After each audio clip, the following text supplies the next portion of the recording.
ब्रह्मांड नायक महाराजधिराज योगीराज परब्रह्म भक्त प्रतिपालक शेगाव निवासी समर्थ सद्गुरू श्री गजानन महाराज यांच्या कृपेनं आणि पाच प्रेक्षकांच्या आज आपला हाच विषय आहे की फेल झालं तर काय करावं आहे की नाही.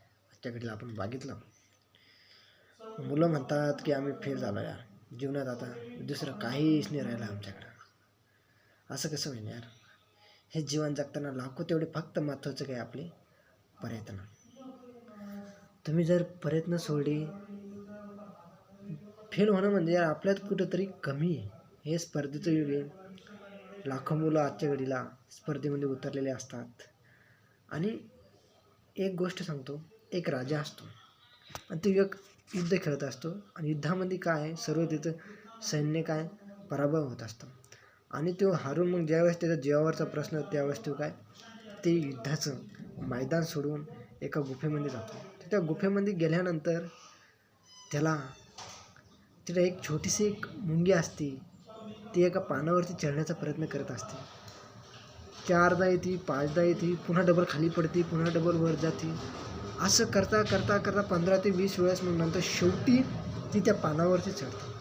त्यावेळेस मग तो राजा तिचं निरीक्षण करत असतो आहे का नाही. तर मग त्यावेळेस तो समजतो यार ही छोटीशी मुंगी, ही मुंगी जर एवढ्या वेळेस प्रयत्न करून शेवटी त्या पानावरती तिनं आपलं टार्गेट जे लक्ष आहे ते जर ते अचीव करू शकते, तर आपण तर मनुष्य पुन्हा डबल जातो आत्मविश्वास घेऊन आहे की नाही, पुन्हा डबल दुसऱ्या तयारीला लागतं. या एक वेळेस हारतं माणूस, पण प्रत्येक वेळेस नाही हारत ना. आणि कुठंतरी या स्पर्धेच्या जगामध्ये आपण कुठंतरी कमी पडत असं म्हणून आपण फेल होतो. आणि मग फेल झालेल्या विद्यार्थ्यांनी काय करावं आहे की नाही. तर फेल झालं म्हणजे आपला अभ्यासाच्या अनुभवातून काहीतरी नवीन शिकायचं आहे की नाही. आता भविष्यामध्ये अशा भरपूर काही गोष्टी असेल की त्या एकदम काही क्षणामध्ये होईल. तर हे कोणाचं आहे, काहीतरी सायंटिस्ट लोकांनी काहीतरी 1000 वेळेस त्या गोष्टीवरती काय प्रयत्न केलेले त्याने.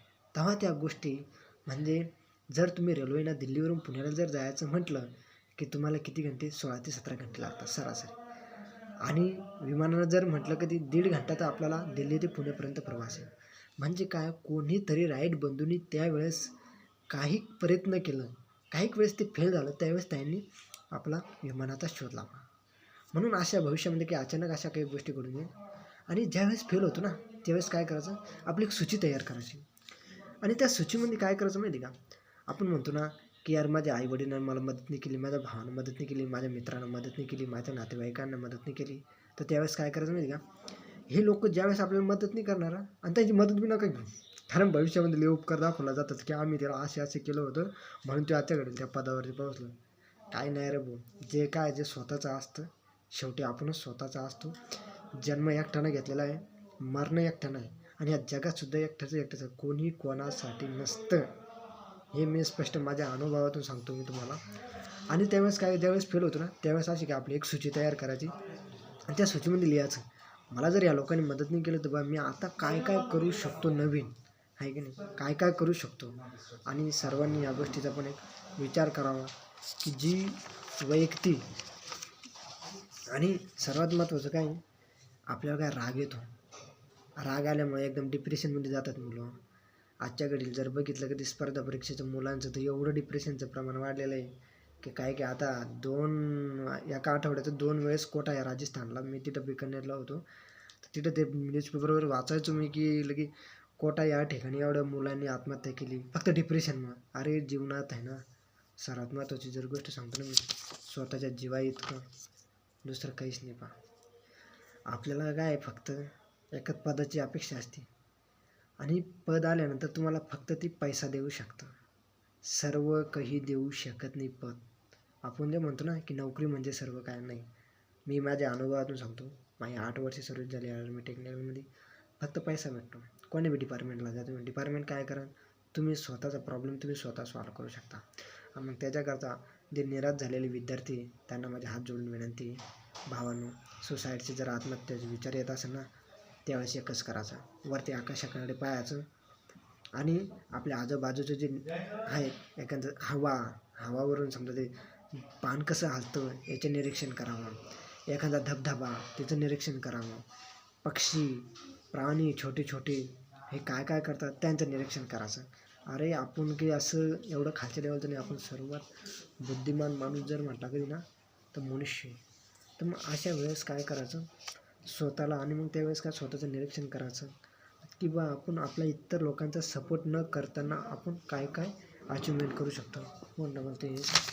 आणि याच्यानंतर आपल्याला समोर दोन हे होतात, एक जे येतं पालकांनी पण आणि आपल्या पॅरेंट्सनी, तसेच आपल्या शिक्षकांनी आपल्यावरती आतापर्यंत जे उपकार केलेले आहे यार, आणि छोट्याच्या काही थोड्याशा रागासाठी सुसाईड वगैरे काही करायचं नाही. आणि डबल आपल्या हिच्यातून जे ज्यावेळेस असफल होतो त्यावेळेस दोन ऑप्शन येतात. एक येतो एक अभ्यास म्हणजेच प्रयत्न, आणि दुसरा येतो वैराग्य म्हणजे काय राग, क्रोध, जे आपल्या काय भावना तयार होत असतात. तर मग अशा वेळेस आपण काय करायचं, आपण फक्त आपलं स्वतःचं निरीक्षण करायचं.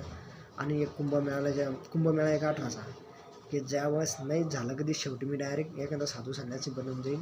काही एवढं नाही, फक्त आत्महत्या वगैरे करायचं नाही. कारण आजच्या घडीला भरपूर माझे मित्र पण जे स्पर्धा परीक्षेचे ट्रेनिंग म्हणतात की बा आजच्या खूप टेन्शन येऊ लागलं यार, मला जॉब नाही, घरचे पण तंग करतात मला. तर अशा वेळेस पालकांना बी माझी एक विनंती, कारण स्पर्धेचं युग आहे, कुठं काय होईल सांगला जात नाही. मग ह्यामुळं काय ते मुलं अजून डिप्रेशनमध्ये जातात, 2-2, 3-3 मार्काने जात असतात. तर मग असं कुठंतरी व्हायला नाही पाहिजेत बा, आहे की नाही.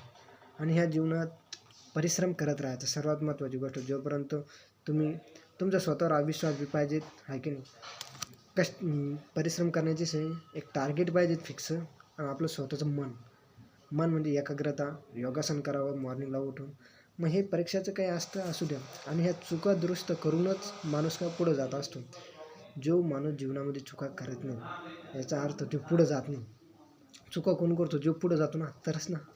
तर मग असं हे कुठंतरी हे पाहिजे. आणि ज्यावेळेस आपण दररोजचं हे निसर्गाचं वर्णन करायचं, हा सूर्य कसा उगवतो, कसं मावळतो, त्याला पण कष्टच आहे यार. सूर्य ज्यावेळेस ज्यावेळेस बघायचं त्याच्याकडे एकदम लाल झरक झालेला असतं. तर आपण तर माणूस आहे यार, आपल्याला बी कष्ट घ्यावंच लागेल. आणि बिना कष्ट घेतल्याशिवाय दे रे हरी पलंगावरी आजच्या घडीला काहीच हे नाही. सोपं सर्व आहे, फक्त आपली करण्याची इच्छा ठेवा. आणि अशी धर सोड करायचं नाही. कारण मुलं काय करतात जास्त प्रमाणात 4 महिने अभ्यास केला, पेपर झाला, आटपले, मग पुन्हा 1.5-2 महिन्याला पुन्हा मग गावाकडे येणं, इकडं तिकडं नाही.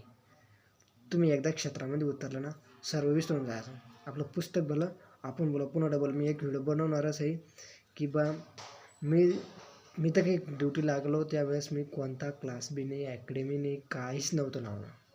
मी जे काय लावलेलं आपल्या अनुभवातून, जे 8वी 9वी 10वीचे जे पुस्तक होते त्याच्यावरती जे मेन आपला अभ्यास होता, तेच अभ्यासाचं मी 8वी 9वी 10वीला असताना जो अभ्यास केला होता त्याच्यावरतीच आजच्या घडीला मी ड्युटीवरती लागलेलो आहे. माझ्या हात जोडून विनंती, एखादा विद्यार्थी फेल बी झाला कधी, फेल होणं हे माणूसच फेल होतं, दुसरं कोण होऊ शकत नाही. ठीक आहे, थँक्यू.